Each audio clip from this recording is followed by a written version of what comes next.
O maior e tradicional evento da avicultura de corte, postura e reprodução de Minas Gerais, Grande Encontro Nacional de Proteína Animal, realizado em junho de 2023 no Expo Minas, foi um sucesso de público e expositores.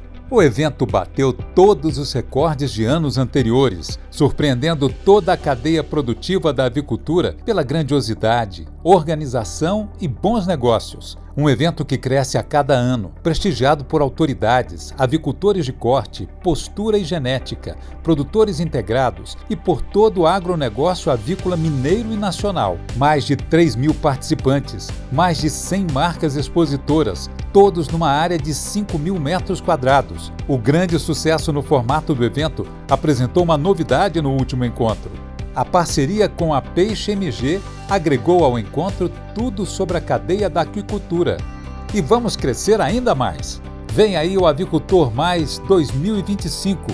Vamos dobrar a área de exposição, reunindo em mais de 10.000 metros quadrados o que há de mais moderno nas cadeias produtivas do frango, ovos, genética e peixe. Grandes marcas e fornecedores nacionais e internacionais já estão reservando seu espaço, num evento que entrará para a história do agronegócio nacional, para apresentar novidades, conhecer os lançamentos, ampliar conhecimento, divulgar produtos e serviços, fazer networking e grandes negócios. Você e sua empresa não podem ficar de fora do Avicultor Mais 2025. Reserve agora mesmo seu espaço na Feira de Produtos e Serviços e nas palestras técnicas. Junte-se aos melhores e maiores da proteína animal e comemore conosco excelentes resultados.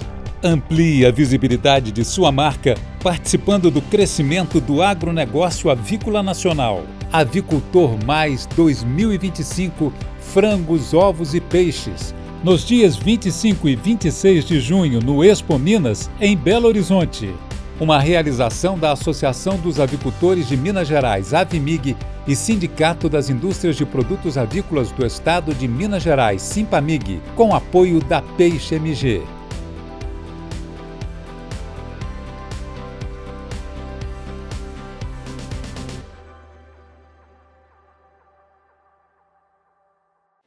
Boa noite a todos. Sejam todos muito bem-vindos ao nosso ciclo de palestras rumo aos 70 anos da Avimig. Hoje, em nossa quarta palestra, teremos uma palestra com dois grandes palestrantes. São eles o Dr. Emílio Mocherec e João Alves de Lacerda Júnior, ministrando juntos a palestra Gestão Ambiental do Esterco de Poedeiras.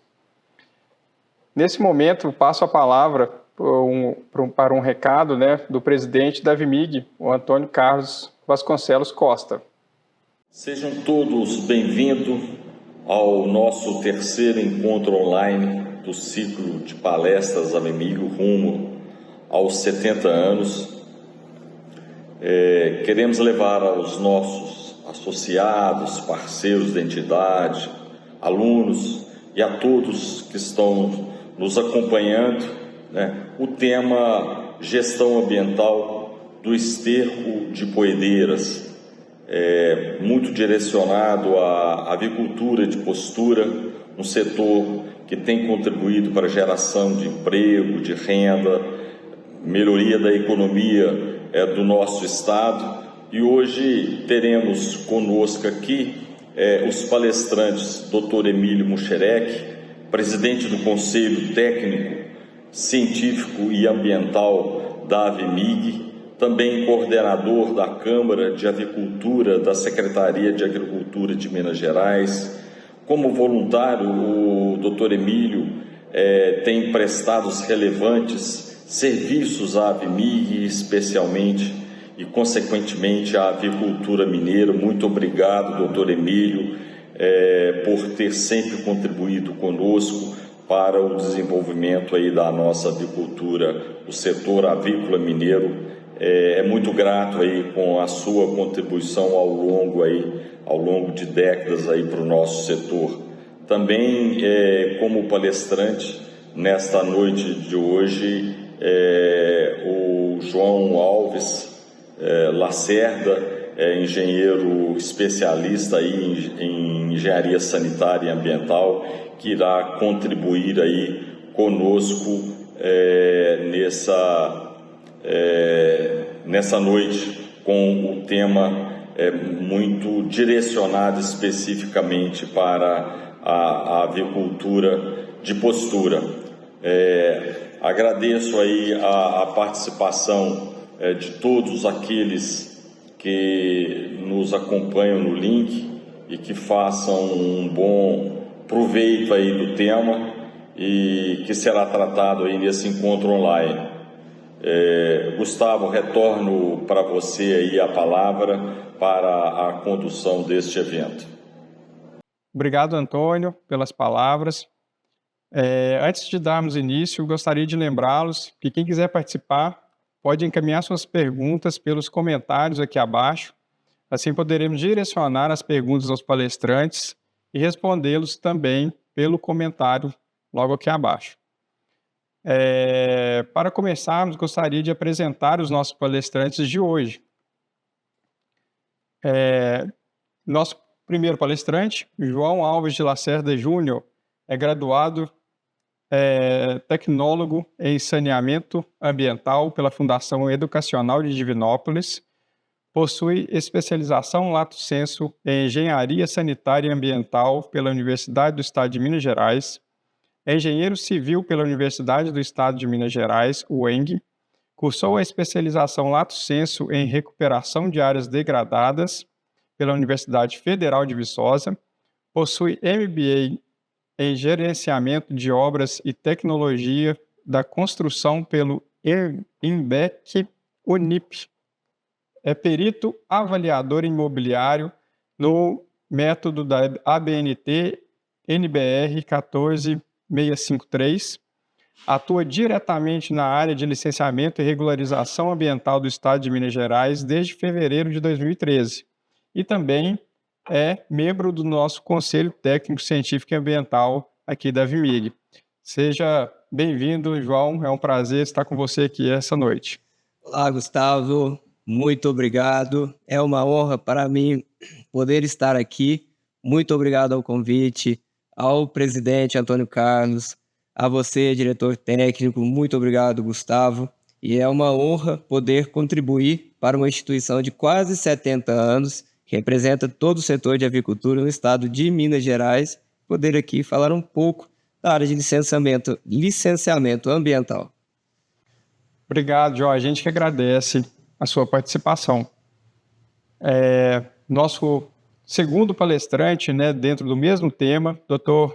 Emílio Muxerec, ele é engenheiro agrônomo, mestre em zootecnia, membro do Conselho Estadual de Política Agrícola, CEPA-MG, coordenador da Câmara Técnica de Avicultura, membro do Conselho Estadual de Política Ambiental, COPAM-MG, consultor em avicultura industrial, consultor em gestão ambiental de empreendimentos agropecuários e agroindustriais, inclusive avicultura industrial, presidente da Câmara Técnica Científica e Ambiental da Associação dos Avicultores de Minas Gerais, supervisor de fiscalização do agronegócio do CREA-MG de 2015 a 2020, vice-presidente da Confederação dos Engenheiros Agrônomos do Brasil, CONFAEAB,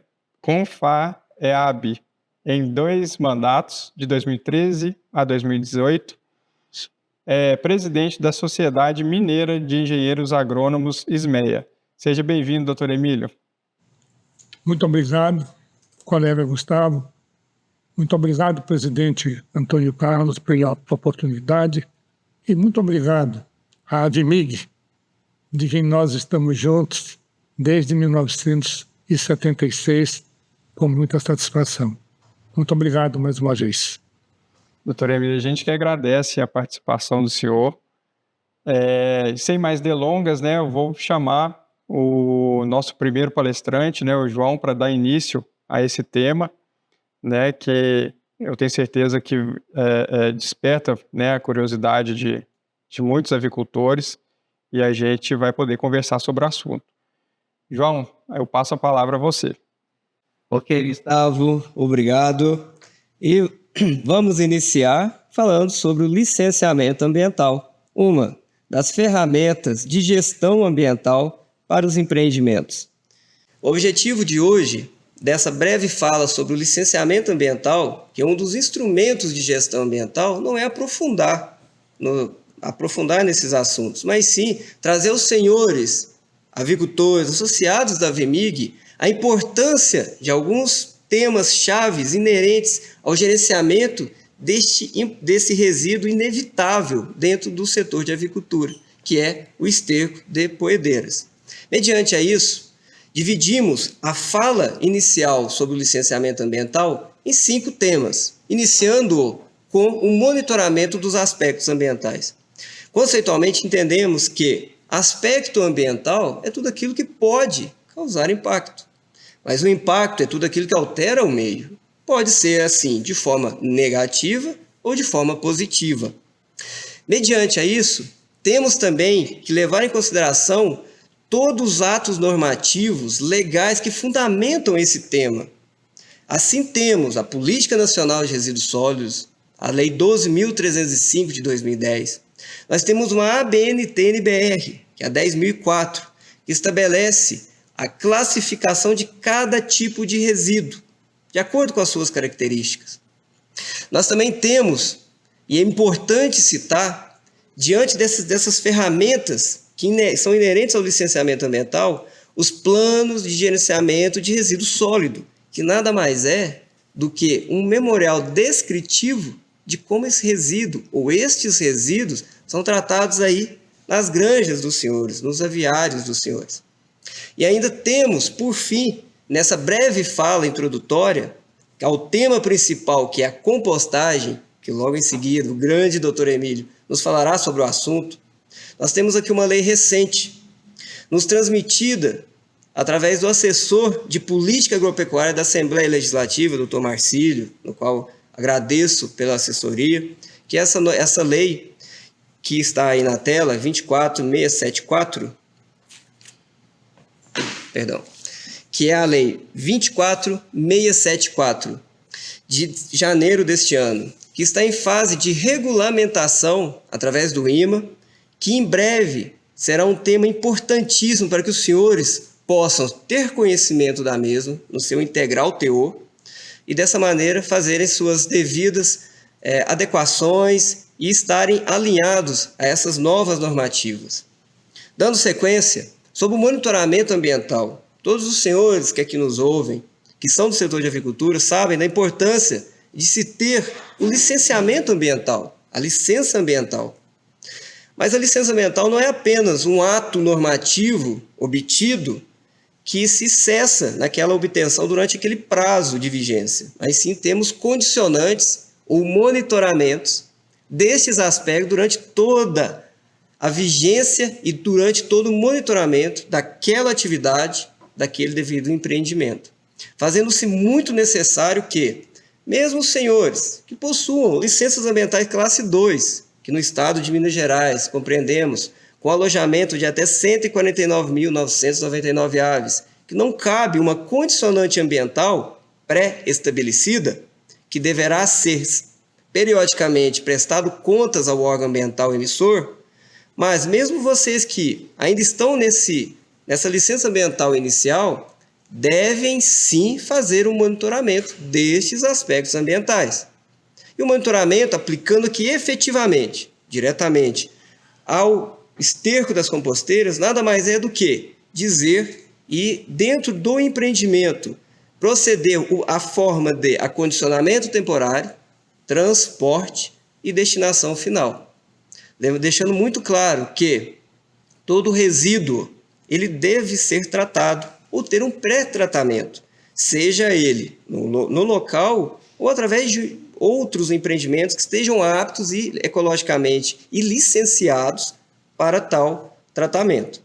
Dessa maneira, o esterco, dentro de um núcleo aviário, ao ser retirado dos respectivos galpões, e aqui estamos fazendo uma menção direta à modalidade vertical, que é aquela que não permite um acondicionamento por mais do que 2 dias desse resíduo, onde as esteiras, ao serem ligadas, elas vão depositar esse esterco praticamente diretamente dentro dos caminhões para o devido transporte.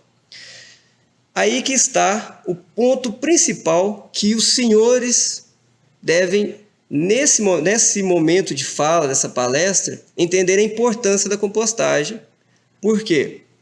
O esterco em si, ainda que ele tenha características para o uso na agricultura, ele tem aspectos ambientais. O que é aspecto? É tudo aquilo que pode causar impacto. Ele tem um aspecto muito importante, que é a umidade. E essa umidade, ela causa, no local onde é depositado, fora do galpão, do aviário, um odor muito forte. Mas outra coisa, a própria umidade, ela atrai moscas, ainda que os senhores, que é sabido, que possuem um rigoroso controle do ciclo da mosca, mas atraem moscas que estão externas ao núcleo dos senhores. Então, esse aspecto, ele torna-se muito necessário esse tratamento. Ou seja, faz parte das ferramentas que compõem o licenciamento ambiental, a licença que os senhores possuem. Isso será tratado ainda nessa palestra. Temos também, como fundamento, como foi já apresentado, a Política Nacional dos Resíduos Sólidos, que estabelece que todo o gerador desses resíduos ele é responsável. Ele tem que tomar algumas atitudes. Então, a partir dessa fundamentação, entendemos que não nos resta outra alternativa que não orientar a cada avicultor, a cada associado da VMIG, que observem essa necessidade de buscar essas adequações dentro do núcleo aviário, para que se evite, justamente, para que se previna qualquer impacto ambiental inerente a este aspecto, que é o resíduo. A NBR 10.004, ela estabelece a classificação dos resíduos. Nós estamos aqui focando hoje, e é um tema que enxugamos o tema para tratar somente o esterco, mas todos os resíduos que são gerados dentro do aviário necessitam de um acondicionamento, de um tratamento, de uma destinação final. Mas aqui vamos focar no esterco. Como os senhores podem ver, a NBR classifica quais são os tipos de resíduo. Aqueles são perigosos, não inertes, não perigosos, inertes e assim por diante. Para isso, temos a necessidade de entender que o esterco das poedeiras, a umidade que existe nela causa um aspecto que causa uma interferência, que se os senhores buscarem meios de diminuir essa umidade, pode-se entender que até a classificação desse resíduo altere, porque é um resíduo que pode ser utilizado para a agricultura, desde que feito alguns trabalhos, um prévio tratamento antes, que aqui, já adianto, é a compostagem. O Dr. Emílio, logo em seguida, entrará com esse tema. Perante a todos os resíduos que são gerados dentro do núcleo aviário, mas ainda assim focando aqui no esterco, temos aqui a importância de ter planos de gerenciamento de resíduos, senhores avicultores associados à VMIG. Esses planos são solicitados nos processos de licenciamento quando os senhores vão buscar uma ampliação de uma classe 2 para uma classe 3, ou a partir de classe 3, 4, que o que determina é a capacidade de alojamento dos aviários. Dessa forma, os planos de gerenciamento de resíduos é a forma que os senhores têm de descrever como que é tratado o ciclo desse resíduo dentro do aviário, desde a sua produção, o acondicionamento temporário, ao transporte, como que é o teor deste resíduo até o transporte e qual é o destinador final. E é importante citar também que a umidade, ela gera, mesmo que incorporada no solo, e ele é digamos que é um material rico para a agricultura, mas esse odor é um aspecto ambiental que perante a legislação ambiental não é aceita, fazendo-se necessário que esse aspecto ambiental, que é a umidade, seja tratado. Para quê? Em duas simples frases. Para se controlar o odor e se controlar também ciclo da mosca, ou que seja um ambiente que não possa atrair moscas, que a umidade vai atrair essas moscas para dentro do aviário. E não obstante, temos agora regulamentado pelo Estado de Minas Gerais, através da Assembleia Legislativa, feito uma lei que é a 24.674, que estabelece critérios, justamente, senhores, para esse esterco, para o transporte desse esterco e a forma de transporte desse esterco. É uma lei, aqui agradeço, né, ao assessor de política agropecuária da Assembleia Legislativa, Dr. Marcílio Magalhães, que nos assessorou, demonstrando as ações que o Estado já tomou referente a esse tema. E essa lei, muito em breve, já entrará em vigor. Está em fase de regulamentação por portarias, por assunto, através do IMA. E isso vem chancelar toda essa introdução e principalmente o assunto dessa palestra, que é a compostagem, que é a maneira de diminuir o impacto desse resíduo e principalmente o controle de doenças no setor aviário. E já passando aqui o tema para o foco principal dessa palestra, que é a compostagem, já passo a palavra para o grande doutor Emílio Mushurek. Doutor Emílio, nos fale agora sobre a compostagem. Muito obrigado, colega João Alves. Fico satisfeito de estar abordando este tema e começando com tratamento e destinação corretos do esterco. Na verdade, toda granja deve possuir um plano, um projeto de gestão ambiental. E um dos itens desse plano é a destinação correta de resíduos, da forma que o colega João Alves começou abordando ali. Uma das destinações corretas desse resíduo é um processo chamado compostagem. Tem vantagens? Tem. É uma opção simples, eficiente e, dependendo da forma que for feita, pode ser até mesmo barata. Na verdade, e por que esse tema está sendo abordado aqui? Porque o avanço tecnológico, aliado à sustentabilidade e à proteção ambiental, ele gera uma coisa importante, que é o aumento ou a redução de produtividade ou de produção.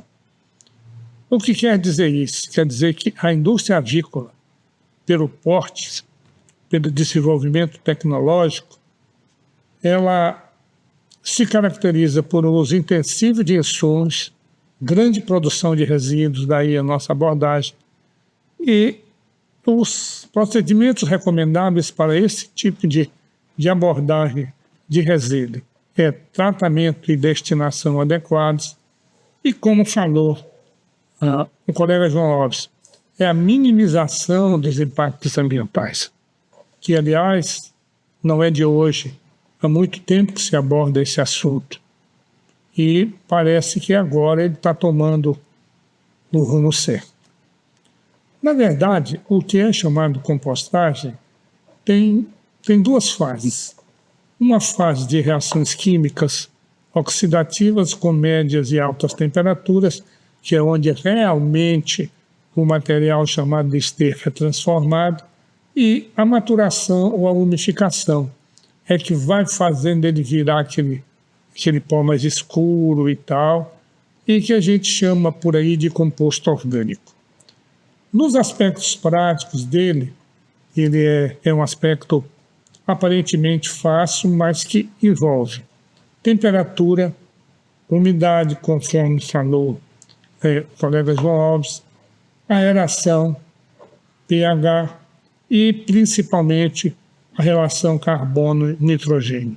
É a relação carbono-nitrogênio, fruto de manejo adequado e de uma série de aspectos que vamos ver, que realmente geram um composto muito bom, que serve inclusive como adubo. Ele é um processo bio-oxidativo que exala oxigênio e, por isso, o ideal é que ele seja aeróbio.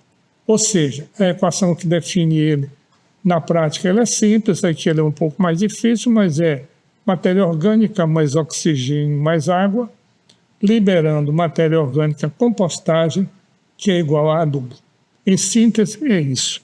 A matéria orgânica bruta chamada esterco gera um material refinado chamado adubo. Na prática, é isso que ocorre. E isso vem em decorrência de controle de médias e altas temperaturas e a devida maturação ou a umificação. E como que é feito isso? É feito a céu aberto, que grande parte do que a gente vê, e em galpões cobertos. E em céu aberto, como eu falei, é a maioria do que se vê. A gente controla a temperatura e uma decomposição de nutrientes facilmente biodegradáveis, porque começa, como nós vamos ver na próxima figura, com uma fase mesofílica, que é de 25 até 45 graus centígrados, a temperatura, onde a gente ainda consegue pôr a mão se quiser, e segundo é a fase termofílica, já é um material degradado com uma atividade muito forte, de 45 a 65 graus centígrados. E os micro-organismos exotérmicos ali dentro liberam energia na forma de calor, elevando normalmente a temperatura da massa. E em terceiro lugar, a fase de maturação e estabilização. O desenho dela é esse aqui. Aproximadamente 75 dias no eixo de baixo, como tempo de compostagem, a temperatura vai evoluindo, chega na fase mesofílica em torno de 65 graus, é onde ocorre a bioestabilização, que é a fase de oxidação, que é a de transformação propriamente dita do material em composto. Daí a temperatura vai baixando, baixando, baixando e entra na fase mesofílica. E a fase mesofílica termina com a umificação desse produto.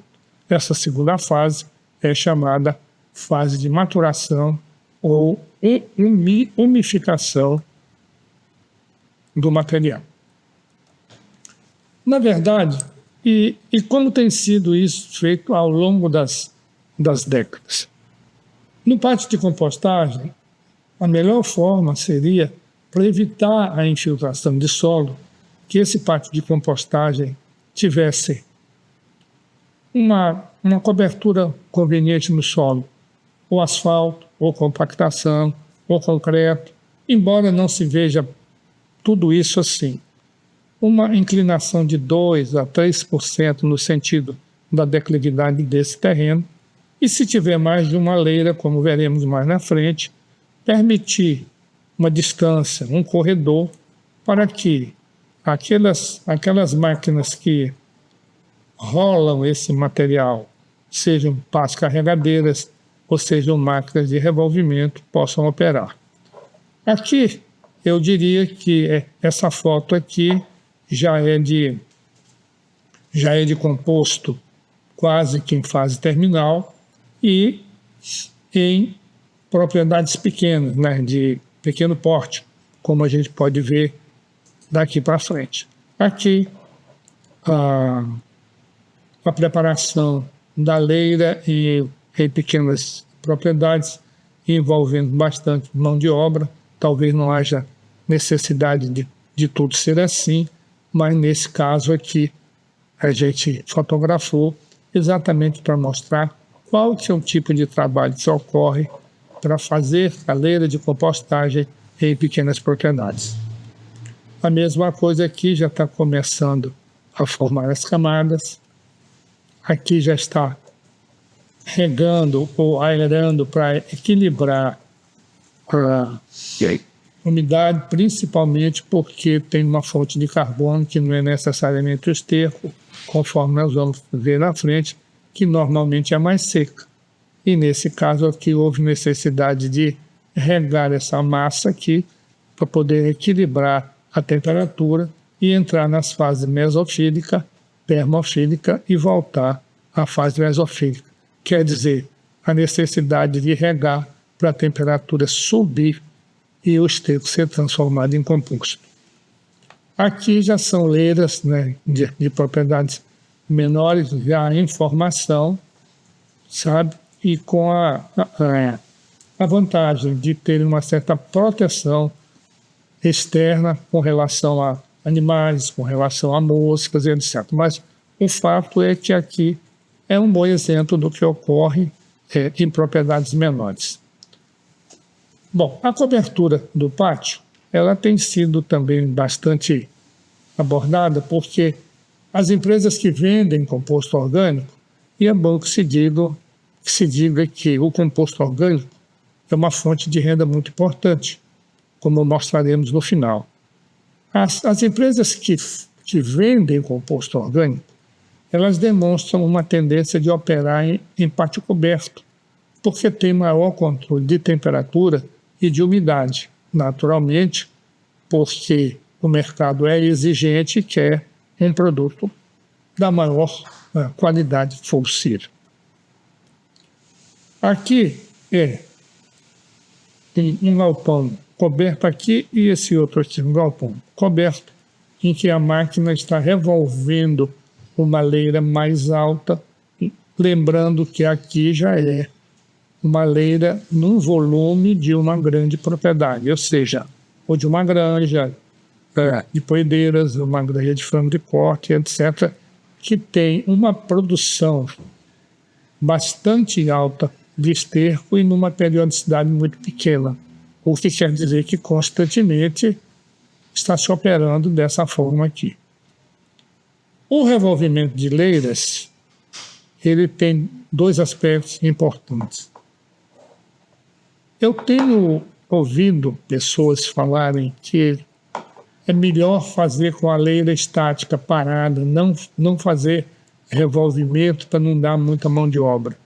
Na verdade, o processo não é o melhor, porque a compostação tende a ser imperfeita e anaeróbia, ou seja, na ausência de oxigênio. E na ausência de oxigênio não ocorre a transformação desejada. Não há a obtenção de uma compostagem correta, de um produto final correto e na umidade correta para ser armazenado e ou usado imediatamente como adubo.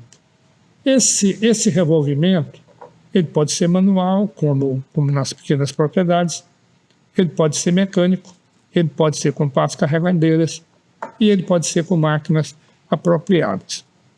Usa-se muito pás carregadeiras, mas o fato é que a pá carregadeira, ela muda a posição de baixo para cima, mas pela própria natureza dessa máquina, ela não revolve corretamente a massa, mas ela é bastante usada. Outro aspecto é insuflar ar por meio de tubos perfurados ou revolvimento, ou seja, colocar uma aeração forçada dentro, porque nem sempre é o melhor, porque pode não ser investimento financeiramente vantajoso e, dependendo da forma como se faz, essa insuflação, essa introdução de oxigênio pode não ser total. O fato é que o melhor que seja a leira descoberta a leira coberta em pátios cobertos, o revolvimento ser feito com máquina apropriada, principalmente se a produção for muito grande, com muitas leiras de uma vez, conforme nós vamos ver um pouco mais na frente.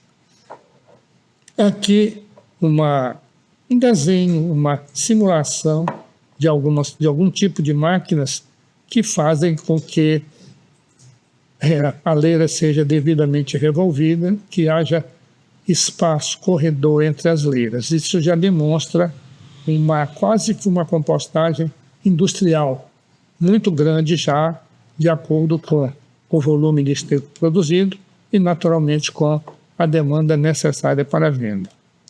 Aqui, uma compostagem já de porte médio a grande, a céu aberto, que é o que muito se vê, não é verdade? Também aqui é uma máquina de compostagem já num galpão fechado de revolvimento que já está sendo usada com bastante regularidade em diversas regiões. O fato é que tem tamanhos maiores e menores da máquina, mas o fato é que ela trabalha com rotação de pás a mais ou menos 60 RPM, 60 rotações por minuto, e isso dá um revolvimento adequado e permite aumento da aeração da massa do esterco. E, ao mesmo tempo, revolve a parte baixa para a parte alta, porque a parte baixa ela sempre é mais úmida e ela precisa, então, desse revolvimento para equilibrar a temperatura e a umidade da leira total. Na compostagem, o formato das leiras são 3: cônicas, triangulares ou trapezoidais. E, particularmente falando, nós temos visto leiras maiores com até 1,80 m de altura, com uma largura de 2 a 4 metros. Não poderia ser mais alta, porque muitas vezes a mão de obra que opera o que forma essa leira, não tem 1,80 m de altura, é menor do que isso, então fica difícil. E o melhor caminho seria manter uma largura máxima de 4 metros no desenho trapezoidal, porque dá um terraço em cima que não permite escoamento quando tem água, que não permite perda de massa. Triangular, justamente por ter esse ápice assim, permite alguma coisa. E o outro, o menorzinho, é justamente para empresas de menor porte, para compostagem familiar, alguma coisa nesse sentido. O fato é que o desenho trapezoidal tem se mostrado como mais interessante e que promove menores perdas. Essa montagem dessa leira, ela é muito interessante. Nessa relação carbono-nitrogênio, ela tem que ser equilibrada. E a fonte de nitrogênio é o esterco. Quando é cama de frango, a cama de frango já tem o material de cana, que é a fonte de carbono, e o nitrogênio, que é o esterco propriamente dito. Então, quando a gente faz esta camada aqui, a gente está se referindo inicialmente ao esterco de poedeiras. Primeira camada de 20 a 40 centímetros, fonte de carbono, palhadas, capins, casca de arroz. A segunda de 10 a 20 e assim vai até 1,80 m de altura. Observando esse desenho aqui em galpão fechado, observa-se que esse desenho, ele é para esterco que não é de frango de corte. Ou seja, ele tem primeira base, bagaço de cana, segundo, esterco propriamente dito, terceira, bagaço, quarto, vai subindo e tal. Isso aqui a gente chama de leira na forma de sanduíche, porque cada um é uma camada. Tem-se visto isso? Está aumentando esta incidência? Está aumentando, sim. Na cama de frango, recomenda-se, conforme figura anterior, a montagem de leira na forma de sanduíche, sendo que a cama de frango já é um sanduíche, precisando somente se uniformizar a mistura para se obter uma compostagem mais eficiente. A qualidade do composto umidificado, ela é escura, ela tem cheiro característico de terra e consistência apropriada quando molhado e esfregado entre as mãos. Observem, isso a gente vê muito, vai testando, aqui, observa aqui também. Aí vai vendo até a hora que ao passar a mão assim, você vê que já está úmido, mas não está escorrendo nada entre as mãos. Então já está quase na hora da fase de umidificação terminando. Aqui a fase de umidificação está terminando, propriamente dito, só que é a céu aberto, que conforme falou, tem sido usado mais para propriedades menores. E o que acontece? aqui, de novo, já é uma propriedade já de porte médio, mas que optou por usar leiras mais próximas, mas num tamanho grande, o que significa que a produção de material nitrogenado, de esterco ou de outro material, já é de razoável para grande. Aqui é o típico. Isso é o que mais a gente se vê. É o que mais a gente vê.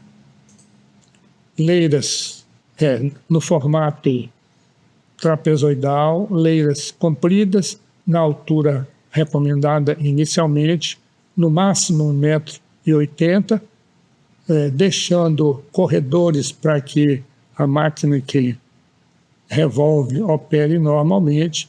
E o fato é que, operando dessa forma, com esse tempo que está aí, com o sol batendo certinho e numa época mais seca, a compostagem ocorre de forma mais eficiente e num tempo bem menor. O que a gente queria colocar? Que após chegar nesse ponto aí, é preciso dar como é que eu vou dizer, dar uma higienizada nesse material, fazendo um peneiramento. E aí está a peneira rotativa, que é usada normalmente para composto, e a devida embalagem do composto para venda ou uso. Esse é um ponto interessante que vale a pena abordar. Mas por que tem que fazer isso? Eu gostaria de ler um aspecto aqui, sem atrapalhar a imagem. É que o composto final ele varia com a fonte de nitrogênio, seja esterco de poedeiras, seja de frango, e com a temperatura alcançada. E o que ele ocorre? Em valores médios é muito difícil tirar um valor definitivo assim. Em valores médios ele tem de nitrogênio total 17,23 kg por tonelada. De fósforo, P2O5, tem 24,94 kg por tonelada. E de potássio, K2O, 18,59 kg por tonelada. Quando se aplica no solo, 30% do nitrogênio é perdido, mas ainda assim admite-se aproximadamente 12 kg por tonelada como disponíveis para as plantas. E no que isso é vantajoso? É vantajoso porque o composto umificado, aí a peneirando, só essa foto aqui valeria por uma palestra inteira. Esse composto umificado, ele melhora a estrutura do solo, ele torna mais friáveis os solos pesados, isto é, eles ficam mais fáceis de serem trabalhados e melhora a estruturação desse solo. Estabiliza os agregados, de modo que resistam à ação erosiva, e faz com que os adubos químicos, por incrível que pareça, tenham melhor aproveitamento.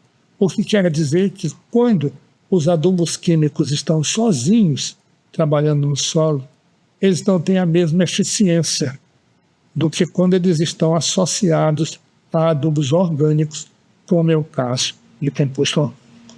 O que a gente quer colocar para os senhores é o seguinte, que eu assisti esse trabalho aqui numa granja que eu dei assistência, vi esse trabalho, e tudo isso que foi relatado aqui é feito nessa granja. E aqui está sendo terminado um carregamento que naquela semana ele mandaria para o Nordeste do Brasil, para o estado de Pernambuco, e que naquela época, para cada caminhão enviado, ele mandava 2 por semana. Para cada caminhão enviado, ele recebia líquido R$30 mil por caminhão. Era na época, e continua sendo, se ainda for o valor, que eu penso que é maior, uma excelente fonte de renda, que ajuda bastante a melhorar a rentabilidade do empreendimento que deu origem a esse material aí. O que a gente quer dizer é que a compostagem em si é um processo, acima de tudo, educativo, acima de tudo, que colabora para a gestão ambiental, respeita condicionantes do licenciamento ambiental, precisando lembrar que o licenciamento ambiental, ele é, digamos assim, ele é uma parte da gestão ambiental correta. O que quer dizer que a compostagem deve fazer parte das condicionantes de um licenciamento ambiental que é baseado, inclusive, num projeto de gestão ambiental. O que a gente quer dizer é que a compostagem, apesar de ser uma prática muito antiga, ela agora, de uns anos para cá, ela está começando a ter a projeção e a importância necessária. E aí, a AVMIG está abordando esse assunto porque ele é de interesse não só em Minas Gerais, mas em todo o nosso Brasil. Mais uma vez, muito obrigado pela oportunidade. Estamos à disposição para debater o assunto. Muito obrigado. Doutor Emílio, João, muito obrigado pela palestra, muito obrigado pela exposição, né? Eu achei que foi realmente uma apresentação colocada, né, de forma muito clara, né? Tenho certeza que algumas dúvidas, né, possam ter surgido aí. A gente vai dar uma olhada nos comentários para levantar para vocês as questões, né? E antes de iniciar as perguntas, eu gostaria só de abrir uma brecha aqui. No início, nós assistimos, né, o vídeo do Avicultor Mais 2025, Frangos, Ovos e Peixes. Esse evento, né, realizado pela AVMIG, será nos dias 25 e 26 de junho de 2025, no pavilhão Mundo Expo Minas. Né? Serão utilizados mais de 10 mil metros quadrados de área para exposição e palestras técnicas. Convido a todos os associados, parceiros, estudantes para estarem conosco nesse evento, momento importante para se fazer networking, adquirir conhecimentos e fazer negócios. Contamos com a participação de todos vocês. Bom, agora, eu sem mais delongas, né, vou abrir aqui para as perguntas. Já iniciando aqui, eu vou fazer a primeira para o nosso palestrante João Alves. João, o monitoramento desses resíduos seria importante para se conseguir a licença ambiental ou também para a sua manutenção? Excelente pergunta, Gustavo. Isso torna-se, acredito que, uma dúvida de muitos dos avicultores. Por quê? Não somente para o licenciamento ambiental deve ser comprovado ao órgão gestor ambiental a forma que é feito o tratamento, o monitoramento, né, o acondicionamento desses resíduos dentro do empreendimento, mas também após o deferimento do ato autorizativo, que é a licença ambiental, deve ser mantida a continuidade deste monitoramento. Às vezes, como condicionante ambiental, que é um critério para que a licença mantenha sua validade desde que é atendido aquelas condições, né? Ou seja, as condicionantes, ou também, mesmo quando não vem como condicionante ambiental, mas que o avicultor deva manter esse controle de monitoramento dentro do empreendimento, que é uma das atividades que tem, né, obviamente, ocorrido grande trabalho de fiscalização, e principalmente referente ao esterco, que, pelo aquele aspecto da umidade que gera um odor, ele causa um pouco de desconforto, ainda que saibamos que por si só não é um impacto, mas esse desconforto na vizinhança, né, ambiental enquanto entorno, então esse monitoramento se torna muito importante, ou seja, não é só para se obter a licença, mas também durante toda a operação do empreendimento, esse monitoramento se faz de suma importância por questões ambientais. Muito bom, João, muito obrigado. Nós temos aqui mais uma, eu vou colocar aqui para o Dr. Emílio. Dr. Emílio, quais as vantagens do licenciamento ambiental no foco da gestão ambiental do esterco de Poedeiras? Obrigado pela pergunta, colega Gustavo. Na verdade, o licenciamento ambiental é um dos instrumentos de gestão ambiental. E a gestão ambiental, diga-se, o licenciamento ambiental, quando devidamente respeitado, quando as condicionantes são devidamente respeitadas e a nossa obrigação é fazer isso, colabora bastante para que a gestão ambiental se fortaleça, a sustentabilidade do empreendimento ocorra e, o que é mais importante, ocorre redução de custo e aumento da rentabilidade. Até porque, se olharmos corretamente, o licenciamento ambiental ele é chamado assim, mas ele deveria ser chamado de licenciamento técnico ambiental, porque ele é, antes de tudo, um procedimento técnico que seja por defeito, seja por qualquer coisa, afetou o meio ambiente, como falou o colega Econ Alves, impactou negativamente o meio ambiente. E esse impacto ele tem que ser corrigido, e na maioria das vezes ele é corrigido com práticas de origem técnica. É isso. Muito bom, doutor Emílio, muito obrigado. Dando seguimento aqui nas perguntas, nós temos mais uma para o João Alves. A desidratação do esterco já seria um processo de compostagem? Outra excelente pergunta, Gustavo, e muito pertinente. Já é usual a forma, o entendimento que máquinas poderiam fazer a desidratação desse esterco, diminuindo assim a umidade, que é, no âmbito ambiental, o principal aspecto causador, né, desse desconforto ambiental, atração de moscas, né, que é a umidade presente ali naquele material. Contudo, torna-se, acho que muito importante, e logo em seguida passo aqui a fala para o Dr. Emílio, que é a área dele, que a desidratação do esterco não é compostagem.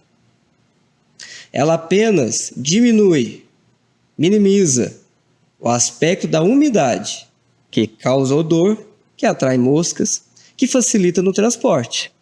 Mas ele por si só não atinge padrões que podem ser considerados compostos.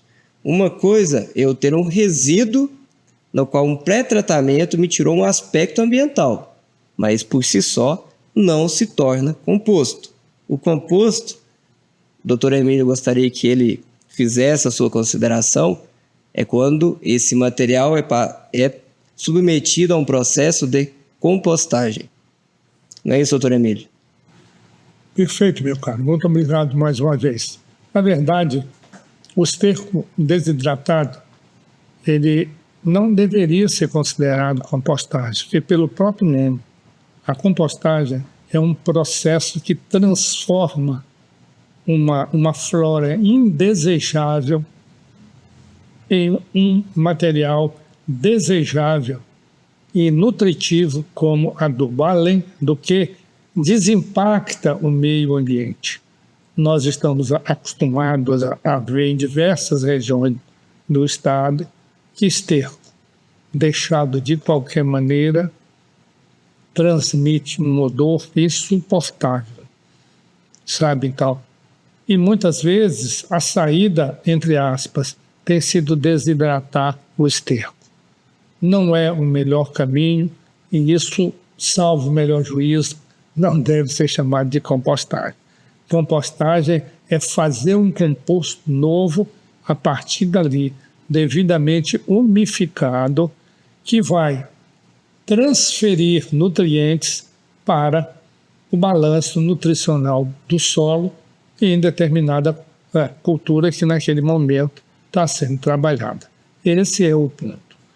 Quando isso for visto, não só na parte técnica, como necessidade para um bom negócio, por isso que nós mostramos aquele carregamento de material, porque ele é bem vendido, ele diminui custo de produção lá nas lavouras onde ele for aplicado, e ele traz mais dinheiro para o cofre da granja onde esse esterco que gerou compostagem foi produzido.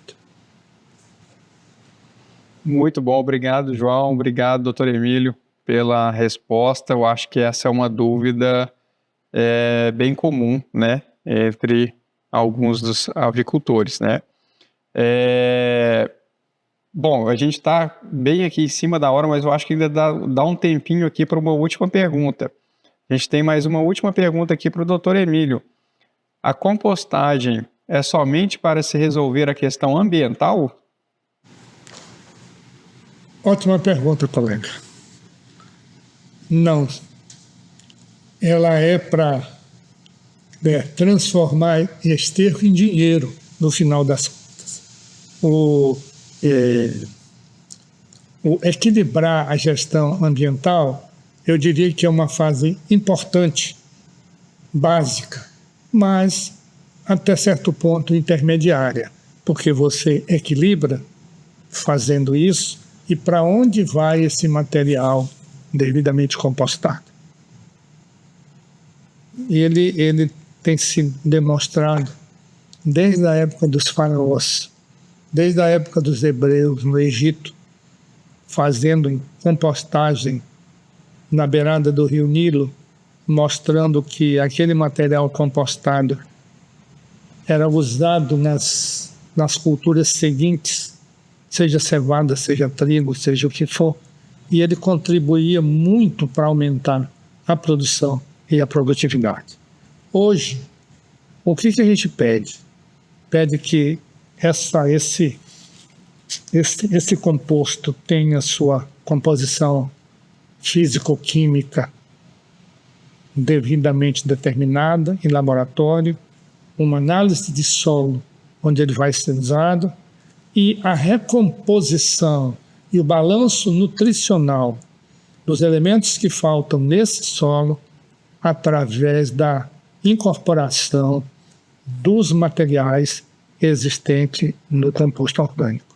Este é o ponto que, aliado à gestão ambiental, aliás, eu penso particularmente até que gestão financeira correta é também gestão ambiental. Quer saber? No final é isso também, viu? Obrigado. Muito boa colocação, doutor Emílio.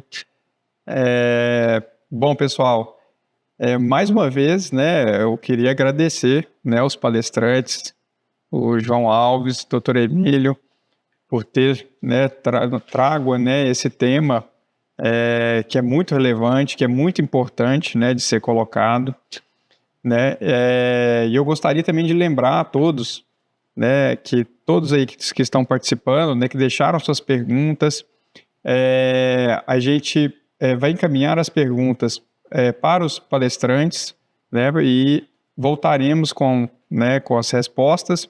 Também, né, caso alguém não tenha feito, né, perguntas aqui pelo YouTube, fiquem à vontade para mandar para a gente pelo avimig@avimig.com.br, que a gente também direciona essas perguntas aos palestrantes e retorna a vocês com as respostas. Então, mais uma vez, né, agradecer muito a participação do João Alves e do Dr. Emílio aqui nessa quarta palestra, né, do nosso ciclo de palestras Avimig rumo aos 70 anos. E eu vou deixar, né, uma abertura para uma consideração final, né, dos nossos palestrantes, né? Então fica com a palavra João e o Dr. Emílio para uma consideração final. Bom, só tenho que agradecer a oportunidade. Espero que os assuntos aqui abordados, né, por nós tenha trago aos senhores avicultores associados à Avimig um pouco mais de clareza referente a este assunto. Como dissemos, nós não era o nosso objetivo, né, aprofundar muito ao tema, mas trazer aos senhores a importância que a compostagem tem para a sustentabilidade do setor da avicultura. E não só da área ambiental, porque também tem um objetivo de garantir segurança sanitária. Quando se fala na questão de transporte de resíduos, a maneira de transportar, como fazer um pré-tratamento, como fazer a compostagem, é algo que a partir de agora, cada avicultor deverá começar a dar uma atenção maior. Buscar, dentro de seus aviários, essa gestão de resíduos. Como todos sabem, o licenciamento ambiental, ele busca justamente garantir esse monitoramento. E não só o licenciamento, mas também, por questões sanitárias, torna muito importante a implantação desses métodos. E colocamos aqui à disposição dúvidas que os senhores venham a ter através da nossa fala, coloquem aqui nos comentários, iremos responder, seja nesse momento, seja mesmo posterior à realização, né, deste vídeo. E, mais uma vez, agradecer a VMIG, que é uma responsabilidade muito grande falar em nome da VMIG, pela VMIG, para tantos associados. Então, tenho que agradecer na pessoa do presidente, Antônio Carlos, na pessoa aqui do Gustavo. Também agradecer aqui ao grande Dr. Emílio, um grande mestre, e desejar a todos que tenham o maior proveito possível com essas informações e muito obrigado a todos. Então, mais uma vez, o assunto compostagem volta à pauta. Nós temos levado esse assunto à VMIG e a outros locais, inclusive a outros estados, mostrando até mesmo a importância de termos centrais de compostagem em diversos pontos do estado de Minas Gerais, porque é um assunto aparentemente simples, porém de uma responsabilidade e de um rigor técnico-ambiental muito grande. Porém, a recompensa por esse trabalho ela é muito grande, porque, no final das contas, além do equilíbrio ambiental ou na colaboração para o devido equilíbrio ambiental e que cada empresa deve ter o seu plano, o seu projeto de gestão ambiental, onde o equilíbrio ambiental, onde a amenização dos impactos ambientais torna-se prioridade, também a importância desse assunto é muito importante. Seja de forma individual, feito pela granja de nome tal, em tal lugar, seja feito em centrais de compostagem. Eu estou observando que a nova lei falada pelo colega João Alves está enfatizando compostagem em locais específicos onde a segurança ambiental e, consequentemente, o item gestão ambiental seja o mais seguro possível. Agradecer mais uma vez pela oportunidade e dizer que a chegada dessa lei é, entre aspas, um adubo importante para que a compostagem seja devidamente adotada. Obrigado mais uma vez. Bom, a gente que agradece mais uma vez, né, ao João Alves e ao Dr. Emílio por ter aceitado, né, e participar aqui conosco da nossa quarta live, né, e também agradecer a presença de todos que ficaram conosco até esse momento. Lembrando novamente, né, que as dúvidas podem ser encaminhadas também pelo avimig@avimig.com.br ou aqui no chat que a gente encaminha para os palestrantes. Mais uma vez, né, eu gostaria de agradecer e desejar uma ótima noite a todos e até a próxima.